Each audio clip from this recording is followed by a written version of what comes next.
What is going on, everybody? Welcome back to College Football Talk with Peter Burtnett. It is officially time to preview the College Football Playoff semifinals. We're down to the final four teams. In this video, I'm going to be previewing the matchup in the Orange Bowl between number 7 Notre Dame and number 6 Penn State. Before I get into it, going over some of the key areas in this one, if you go on to enjoy this video, please feel free to leave a like, consider subscribing to the channel, and turn on those post notifications so you're always up to date whenever I upload. But without further ado, some keys, some questions to answer in this one. Number one, I think the most important one, is how Penn State will defend against Notre Dame's triple threat rushing attack. The Nittany Lions did a really good job against Ashton Jeanty of Boise State, holding the Heisman runner-up to just 104 rushing yards, which was well below his average per game this season. Notre Dame brings a different challenge, though. They've got three guys who can run the ball really well. Of course, not to the same level of Jeanty. Jeanty by himself had about the same rushing total that these three guys have, but having three different options really throws a wrinkle in that. You've got Jeremiah Love, who really has that big play potential. You saw it against Indiana, going for a 98-yard rushing touchdown. Then you have Riley Leonard, who can pick up those chunks, and kind of similarly Jadarian Price. Together, those guys, along with the other running backs in the Notre Dame running back room, have amassed nearly 3,000 yards and 38 touchdowns is what those three alone have accounted for. The Nittany Lions, meanwhile, have the number 8 rushing defense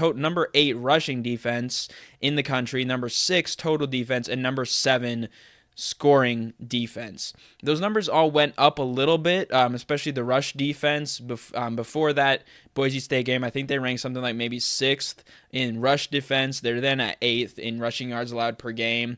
A question that will need to be answered in this area too is the health of Abdul Carter, who missed most of the game, but in his place, Dennis Sutton, Amin Vanover, Devon Thomas stepped up against Boise State, along with safety Jalen Reed and linebacker Kobe King. Those two guys were both the Nittany Lions' leading tacklers. So that's the first question to answer. Personally, I think yes. I think Notre Dame will be able to break off a big run. It'll probably be Jeremiah Love. Riley Leonard will pick up those chunk plays, but overall, I think Penn State, to answer that question, does a pretty good job. I don't think they excel. I don't think they shut down Notre Dame, but I think they do pretty well. Then, on the flip side, can Notre Dame handle 2 1,000-yard rushers and the do-it-all Swiss Army knife Tyler Warren, the Mackey Award winner? Obviously, Nick Singleton and Kaytron Allen are make up probably one of the best running back tandems in the country between two backs. Obviously, Notre Dame's, you could argue, as a unit is better. But when you look at two individuals, kind of similar comparison to Ohio State. So I think how Notre Dame does against that will be a big question mark. In their first two games, they kind of went against teams that depended a little bit more on the pass, especially in their first game against Curtis Rourke. I would say in their second game against Georgia, the Bulldogs do run the ball a little bit, but not to the same level. So this is a new challenge for the Fighting Irish. They haven't really faced it yet this season, a team that can run quite like this. I think they did play against Georgia Tech. The only similar comparison there would be Haynes King to Riley Leonard, his ability to run the ball. So I think Notre Dame struggles a little bit more than Penn State does at stopping the run. Then another question. We saw this last week, and I kind of mentioned it there with Curtis Rourke against Indiana. How will Notre Dame's secondary, or maybe even better question is, how will Drew Aller do against the Notre Dame secondary? Gunnar Stockton certainly struggled at times against the secondary. That is one of the best DBs. Xavier Watts, 6 interceptions and 8 pass deflections on his own. And then cornerbacks Leonard Moore and Christian Gray have 19 pass deflections. Obviously, this unit has been without Benjamin Morrison, but those two guys have stepped up in his place. Aller has thrown for about 3,200 yards, 24 touchdowns, 7 interceptions. 2 of those came against Oregon.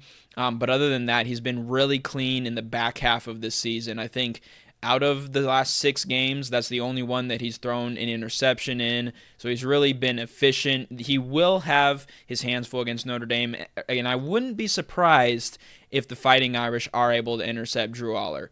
Now, I've gone over all of this to say, that these are the key areas.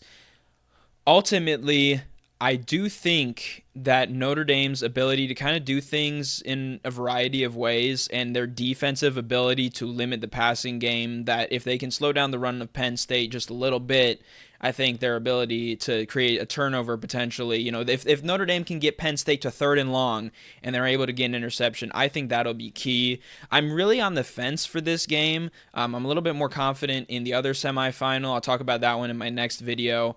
But I think when all is said and done, the Fighting Irish go back to the national championship game. I think they are probably the second hottest team in college football right now to Ohio State, and heading into the playoff, they were probably singularly, outside of Oregon, the hottest team in college football. So I think Notre Dame gets a win here. I think their defense is playing better than potentially anybody else in college football. I'm going with the Fighting Irish with the 24-20 win to get back to the championship game for the first time since their debacle against Alabama in 2012.